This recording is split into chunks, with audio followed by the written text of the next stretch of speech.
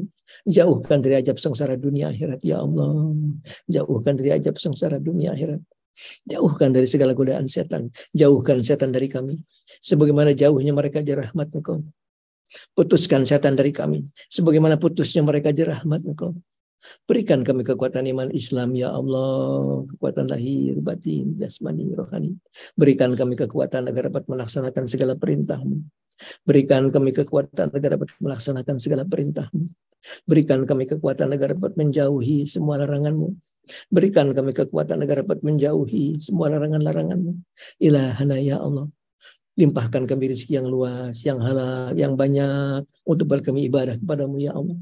Allahumma salli wa sallim wa barik ala Muhammadin bi'adadi anwa'i rizqi wal futuha. Ya basitul ajab sutur rizqi liman yasha bighairi hisab. Ubsud alaina rizqan wasi'an halalan. Ubsud alaina rizqan wasi'an halalan min kulli jihatin min huzaini wa ibika bi kirmanati makhlukin bima dibalik wa karomika ya Rahman. Ilahana ya Allah. Sembuhkan kami dari segala penyakit yang kami derita ya Allah. Sebagian dari kami menderita penyakit autoimun, sebagiannya penyakit diabetes, sebagiannya lagi penyakit darah tinggi, sebagiannya menderita segala macam penyakit termasuk penyakit kanser. Sembuhkan kami ya Allah. Sembuhkan kami dari segala penyakit yang kami derita. Engkaulah Tuhan yang Maha menyembuhkan. Anta syafi ya Allah. Anta syafi la syifa la syifa ukasifaan la yursakuman ya Allah. Ilahana, memohon kehadirat-Mu. Jadikan kami dan seluruh keluarga kami, anak-anak kami, cucu-cucu kami, orang-orang yang saleh-saleh, orang-orang yang bagja dunia akhiratnya ya Allah. Ilahana, ya hayyu qayyum la ilaha illa anta, subhanaka inna kunna minadz zalimin. Allahumma inna zalamna anfusana zulman katsiran kabiran wa la yaghfiru dzunuba anta, faghfir lana maghfiratan min indika warhamna innaka antal ghafurur rahim. Allahumma ighfir lana wa li walidayna wa li jami'il muslimin wal muslimat. Allahumma ighfir lana dzunubana khata'ina kullahu dikuhu wa jillahu wa awalahu wa akhiruhu wa laniyatahu wa sirruhu. Allahumma anisna wajburna wahdina li ahsani amali wal akhlaq. Innahu la yahdi li ahsaniha illa anta. Wasrif anna sayyi'ah la yasifu sayyi'an bi rahmatika ya arhamar rahimin. Na'udzu bika min jawali ni'matika wa tahwili afiyatika wa fujaati ni'matika wa jami'i sahawatika. Na'udzu bika min ilmin la yanfa'u min qalbin la yahya min nafsin la yasba'u wa min da'watin la yustajabu laha. Allahumma inna nas'aluka al-huda wa tuqa wal 'afwa wal ghina. Allahumma inna nas'aluka al-'ilma nafi'an wa 'amalan mutaqabbalan wa rizqan wasi'an halalan wa rizqan wasi'an halalan wa rizqan wasi'an halalan wa shifaan min kulli da'in wa shifaan min kulli da'in wa shifaan min kulli da'in wa min kulli saqamin. Nas'aluka al-'afiyata fid dunya wal akhirah ya Allah. Nas'aluka al-'afwa wal afiyata fid dinina wa dunyana wa ahlina wa amwalina. Allahumma astur awratana wa amin ratana. Allahumma nas'aluka farajan qariba wa sabran jamila wa rizqan wasi'an wal 'afiyata min jamil balai. Nas'aluka tamamal 'afiyah, nas'aluka dawamal 'afiyah, nas'aluka syukur ala 'afiyah, nas'aluka al-ghina ala subhanahu wa ta'ala illa billah. Allahumma tawilla marana, Allahumma tawilla marana wa sawai ajsadana waqdi hajatana waqsir amwalina wa nawwir qulubana wa thabbit imanana wa ahsin amalana fi ta'atika wa ta'ati rasulika libtuka mardatika waj'al minal faizina fid dunya wal akhirah. Rabbana la tuzigh qulubana ba'da idh hadaytana wa hab lana min ladunka rahmatan innaka antal wahhab. Rabbana hab lana min azwajina wa dhurriyyatina qurrata a'yun waj'alna lil muttaqina imama. Rabbana taqabbal minna innaka antas samiul alim wa tub alaina innaka tawwabur rahim. Ilahana ya Allah, ya Allah. Memohon kami kehadirat-Mu ya Allah, ya Allah. Memohon kehadirat-Mu dengan segala kekurangan kami, dengan segala kelemahan kami, dengan segala dosa dan maksiat di hati kami. Memohon kehadirat-Mu ya Allah. Tuhan kami yang maha suci, Tuhan kami yang maha kuasa, Tuhan kami yang maha agung.